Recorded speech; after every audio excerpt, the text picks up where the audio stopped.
संसद के साथ साथ रेल मंत्रालय में भी कोरोना विस्फोट हुआ है। रेल मंत्रालय के 127 कर्मचारी कोरोना पॉजिटिव हो गए।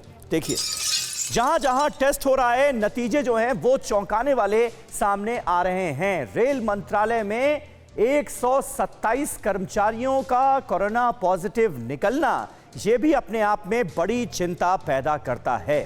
तो कोरोना बम फूटा, नए केस का रिकॉर्ड टूटा, यह साफ तौर पर नजर आ रहा है। जिस बेतहाशा तरीके से कोरोना केसेस बढ़ते हुए नजर आ रहे हैं, यह देखिए, संसद भवन में 400 से ज्यादा कर्मचारी और सुरक्षाकर्मी कोरोना पॉजिटिव पाए गए हैं और सुप्रीम कोर्ट के 4 जज, कई रजिस्ट्रार कोरोना संक्रमित पाए गए हैं। यह आलम तब है जब हमारे देश की अदालतों में फिजिकल हियरिंग जो है वो आजकल नहीं चल रही है, वर्चुअल सुनवाई हो रही। उसके बावजूद भी ये आंकड़ा सामने आना अपने आप में चौंकाता है। रेल मंत्रालय में भी जो तमाम कर्मचारी हैं उनका कोरोना टेस्ट कराया गया था। 127 कर्मचारी कोरोना पॉजिटिव पाए गए हैं। इसके अलावा दिल्ली के एम्स में 24 घंटे में 200 हेल्थ वर्कर्स जो हैं वो कोरोना पॉजिटिव पाए गए हैं। आप अंदाजा लगाइए इस वक्त एम्स पर दबाव कितना ज्यादा है और जो हमारे स्वास्थ्य कर्मी हैं उनका सुरक्षित रहना, उनका स्वस्थ रहना हम सब के लिए कितना जरूरी है। और ऐसे में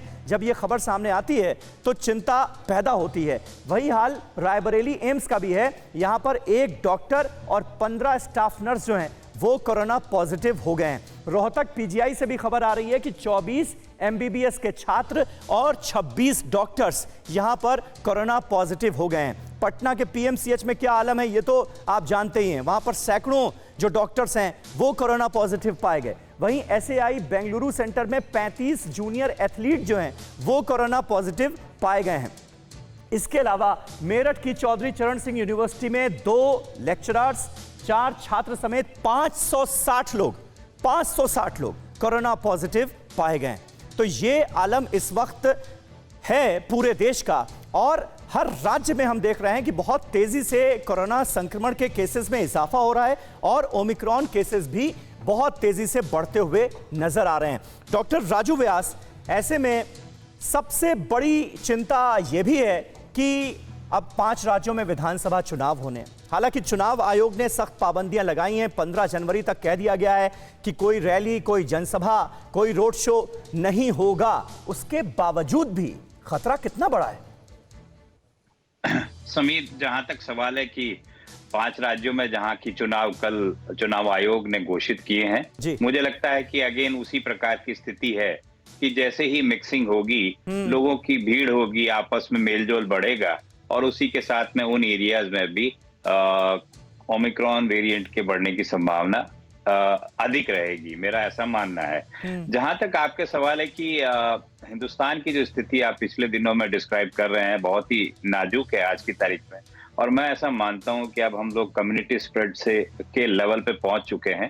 आप खुद देखें, एक ही फैमिली में अगर एक व्यक्ति इन्फेक्ट होके बाहर से आता है तो घर के करीब करीब सारे के सारे व्यक्ति जो है वो पॉजिटिव पाए जा रहे हैं। और हम जैसा कि देख भी रहे हैं कि इसकी R0 वैल्यू जो है वो करीब 4 के बराबर है, जो कि डेल्टा में करीब 2 ही हुआ करती थी। मेरे अनुसार ये कहा जा सकता है कि डेल्टा में जहां एक व्यक्ति 2 या 3 लोगों को इन्फेक्ट करता था, यह ओमिक्रॉन एक इन्फेक्टेड व्यक्ति करीब 4 या उससे अधिक लोगों को इन्फेक्ट कर रहा है।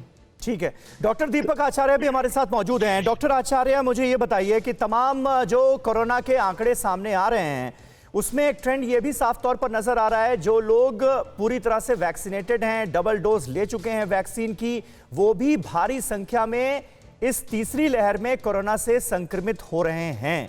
ये ट्रेंड क्या बता रहा है?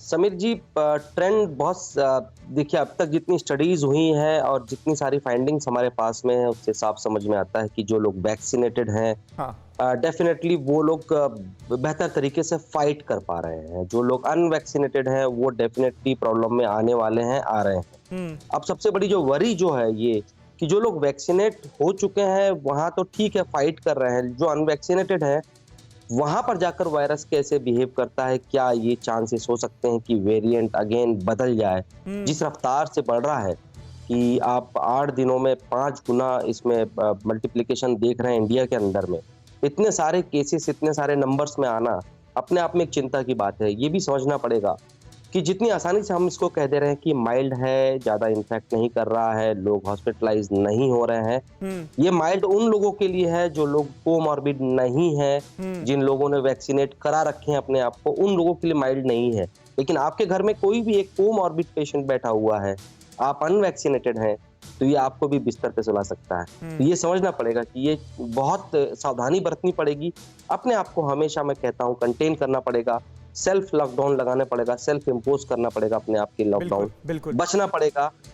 भीड़ बनती रहेंगी, बाजार लगते रहेंगे, रैलियां होती रहेंगी, लेकिन आप अपने आप को कितना सुरक्षित रखना चाहते हैं, दैट इज मोर इम्पोर्टेंट।